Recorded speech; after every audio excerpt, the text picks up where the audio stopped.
I'm Josh Tucker from the Pacific Island Fisheries Science Center's electronic monitoring program. I'm here with my other CIMAR colleagues, Andrew Lanza, Pixie Moore, and our federal participants, Jennifer Stahl and Keith Bigelow. So today I get to talk about the machine model development to automate catch detection in the Hawaiʻi longline fishery. And these are some of the photos I asked ChatGPT to create. And these honestly it took way longer than I was expecting because these are the least ominous. It was very frightening. So today I'll be giving a brief overview of the Pacific Island Fisheries Science Center's electronic monitoring program, our objectives for conducting machine learning research, what makes up our training data set, a brief walkthrough of our model development process, and an overview of the currently trained model. Along with that, some demonstrations on how the model is currently performing. And finally, our plans going forward. All of the current and past funds for our research EM program have come from the Fisheries Information System, or FIS program. Currently, we have EM systems deployed on 20 volunteer vessels in the Hawaiʻi longline fishery. And these vessels operate in the deep set fishery, targeting big eye tuna, and shallow set fishery, targeting swordfish. And luckily, I keep getting to go behind Justin, and he gives a great breakdown of the two fisheries, so I appreciate that. In Hawaii, we have a nice benefit that the fishing fleet returns to a single port, which is not always the case in the rest of the world. So for the time being, EM staff still physically collect our data as it comes back to the island. So with that, we are researching machine learning, or our artificial intelligence, as a way to process EM data. EM video creates large quantities of data, which has large time implications for human reviewers. We are hoping to reduce the human review time by identifying catch events to remove section of EM footage where no catch events are occurring. And for our longline fishery, that can, for some sets, that can be up to 90% of the time. So it's a huge cost reduction that we could see by using this tool as a tool. We are developing machine learning models with the goal of being able to create robust enough models that are able to detect both targeted fish and bycatch, which is any non-target caught species, and protected species like cetaceans, seabirds, and sea turtles. And if successful, we would have like a human-in-the-loop process where reviewers would need to review output detections for species identification right now. Our program's image library, or training data set, currently consists of over 210,000 annotated images that we use to develop our models with. These are created internally by PIFSC EM program staff and the CIMAR staff mostly. Thanks, guys. It consists of only unique imagery, and which is not publicly available. And this also includes protected species imagery, which is rare in most other fisheries or other EM programs. We create the annotations at a species level, but for training, they are currently grouped into a category level such as fish or sea turtle to improve the likelihood of catch detection. But future model iterations could be expanded to include species classification models or tracking algorithms. When we train the model per category, we like to have around 10,000 annotation per target class before we bring them into the model training, if at all possible. You'll see some examples when that's possible later, but more examples where that is not the case. If this plays, yep. So here are some examples of those single photo annotations. These are done by humans. Each one of these and many thousands like it are created by us to create the training data set. Kind of cool. This is where our experience for right now is of being a fisheries observers really comes into play, because you have to have the species identification and you can see what's happening on the fishing deck. So you kind of give an idea. There's a cool mola. So this is an overview of our AI and machine learning workflows. First, we start off in the yellow circle, which is the annotation creation process, which I just showed, and that's where we build the training data set. When we have enough annotations per target class, we can move on to the next step, which is the model training step. This is where we train the model and we bring all of the data into the GCP or the Google Cloud platform and to train or retrain our model. We currently train in the GCP because it has there's a lot of benefits of doing it that way. We train in a multi-GPU environment to reduce compute time. And right now, training is relatively quick, taking around 2.5 weeks to complete model training for us. Also, it has the benefits of the virtual machines or VMs can be upgraded if necessary. And the more data you can collect, you can scale accordingly if necessary. So after this, we train the model. We do what's called inferencing, where we bring raw unseen EM footage into the model and see how the model performs. From this, we can identify data gaps, maybe lots of data gaps, and areas for improvement, and we start this whole process over again. So this is a model card for our most recently trained model.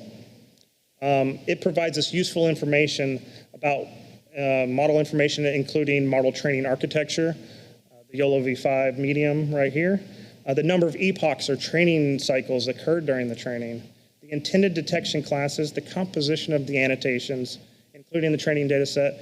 For this model, around 200,000 annotations were included for fish on deck, sea turtles, cetaceans, and unidentified catch underwater.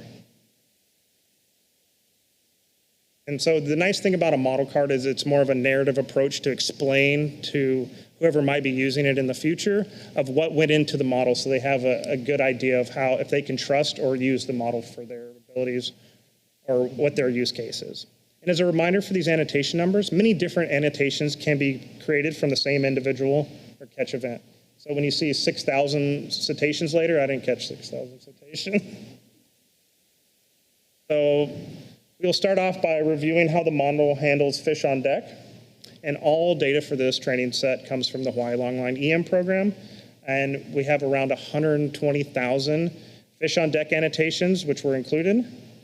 And as previously mentioned, we label them down to a species level, but for the trainings, we group them into a fish category to increase the likelihood of detecting all fish species that are brought on deck. So while it does this pretty effectively and detects most fish that come over the rail and are brought on deck, this does not yet expand to fish in the water. So we have a lot more work to do with in water species because backgrounds really matter. I have a little, in the next one I'll show you. But we also have noticed it misses some detections for non-fusiform fish like OPA on deck, even though those are included in the training. So those would likely need to be brought out into its own category in future model training. So here's an example of a few automated detections of fish on deck when running the raw EM data through the model. So in this case, it does detect both the mahi-mahi and the big-eyed tuna. The bounding boxes for these fish are on deck are fairly tight and accurate, and which is really nice as well. It's how we created the annotations, but it's even possible when they're blocked by crew members that are in front of them. So this is an hour-long EM video, and you can see the clear areas marked on the timeline where the fish are present on deck. So you can see how if you had this and this expands out to weeks long of trips, you can take out all that dead space. But there is is it in this one? Okay, so I've shown this, I'm gonna retire this presentation this year, so that's why I'm showing you guys now. So look in this barrel right here. This is an example of why background matters for this.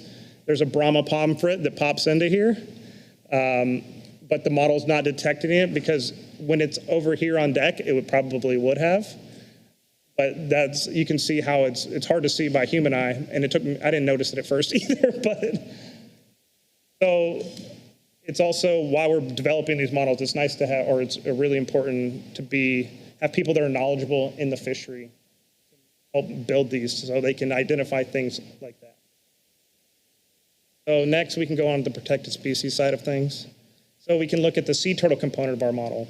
Imagery comes from the Hawaiʻi EM video supplemented with turtle videos from a small gillnet fishery.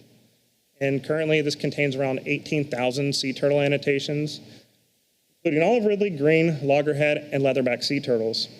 In reviewing the detections, we have seen that it be successful at both on-deck and in-water detections for sea turtles. There are limitations, however, as it misses some leatherbacks and frames in the water and also has a tendency to miss turtles on deck when they're in a similar coloration to the deck of the vessel. And so next steps for this will be to train on more leatherbacks, possibly from at-sea observer footage, and continuing to add annotations of sea turtles on deck when available, in particular when they're present on dark carpets. So more cool stuff. Here's a clip of the model detecting a leatherback sea turtle in the water.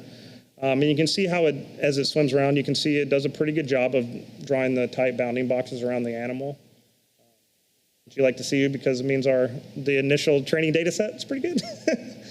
But there's some gaps where you can see that it's missing some frames, and I would say that normally wouldn't matter, and there's things you can do to alleviate that problem, but if some interactions could be very quick, so we like to get those out of there in the future, or reduce them a little bit.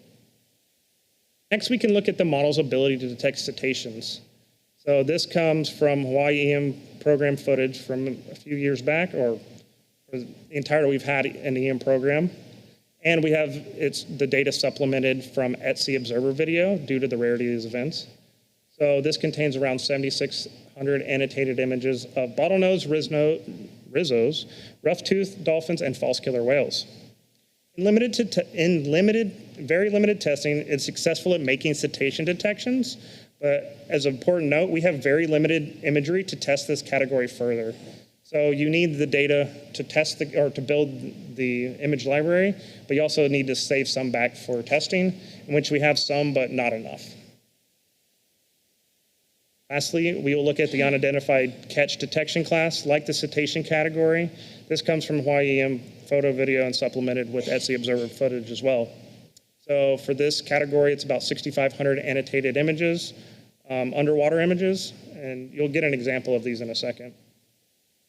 And it is also able to detect large unidentified animals underwater. So I don't know if hopefully everyone can see that, but in this short clip, you can see that the model is currently successfully at detecting the cetacean and labels it as such in red when a portion of the animal is out of the water, and switches to the unidentified catch underwater label in brown as it dives underneath. Like it. And here are some stills from the previous slide so you can see the different labels and the bounding boxes. So now we can discuss how we plan to go forward and improve our model. Next, we are currently adding annotations for elasmobranchs as the next collection class for the model. Imagery will come from the Hawaiʻi longline EM footage, but we're going to supplement it with some shark tagging footage as well. We have currently around maybe an updated number, maybe 7,000 annotations, including short-fin mako sharks, oceanic whitetips, threshers, silky, and blue sharks. And when we're currently, actually as of, I don't know, today or tomorrow, we'll be including these into the model as an initial test.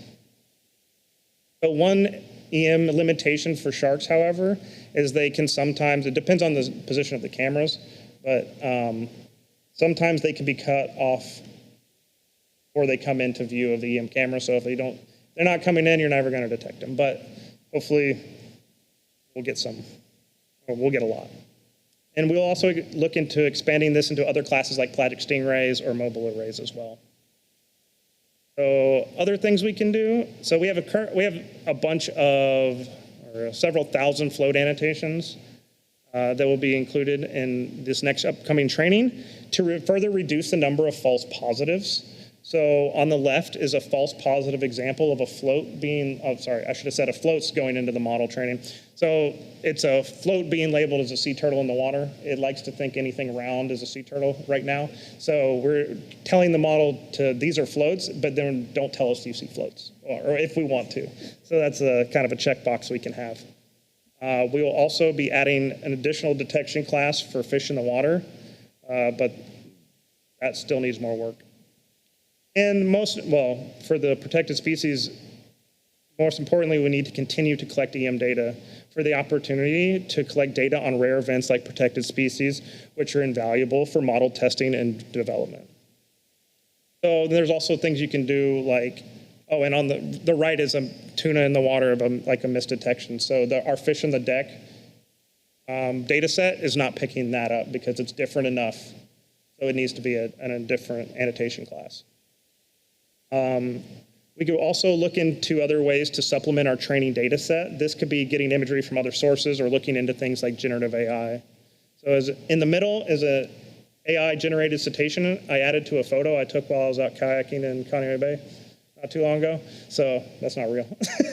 And with that, I would like to thank you for listening, and also the longline owners and operators that allowed us to carry our